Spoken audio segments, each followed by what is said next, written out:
ఆయన విలేజ్ పేరు వచ్చేసి అక్కంపేట్,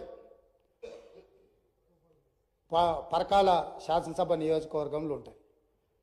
వారు పుట్టి పెరిగి అక్కడనే ఉన్న అక్కంపేట విలేజ్ను రెవెన్యూ విలేజ్ కింద కూడా వాళ్ళు ప్రకటించలే అధ్యక్ష. ధరణి తెచ్చినాం, దందాలు చేసినాం అని చెప్తారు తప్ప కనీసం జయశంకర్ గారు పుట్టి పెరిగిన ఊరు, ఆయన చివరి కోరిక రెవెన్యూ విలేజ్గా అక్కంపేటను మార్చమని వారు కోరుకుంటే 9.5 సంవత్సరాలైన ప్రొఫెసర్ జయశంకర్ గారు సొంత ఊరుని తెలంగాణ రాష్ట్ర చిత్రపటం మీద రెవెన్యూ విలేజ్గా కూడా గుర్తించక ఒక అనాథలాగా వదిలేస్తే మా ప్రభుత్వం వచ్చినాక జీఓఆర్టీ నెంబర్ 405 7/12/2023 ఎన్నడు అధికారం చేపట్టిన అధ్యక్ష? 7 తారీఖు నాడు, డిసెంబర్ 7 నాడు అధికారం చేపట్టిన మరుక్షణం ప్రొఫెసర్ జయశంకర్ గారు సొంత ఊరును రెవెన్యూ విలేజ్గా ప్రకటించి జీవో ఇచ్చింది. ప్రొఫెసర్ జయశంకర్ గారు సిద్ధాంతకర్తను గౌరవించిన గొప్ప చరిత్ర మా ప్రభుత్వాన్ని.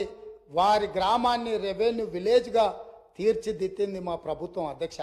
మేము ఎప్పుడు ఈ గొప్ప వ్యక్తులను ఎప్పుడు మేము ఈ చిన్న చూపు చూడలే.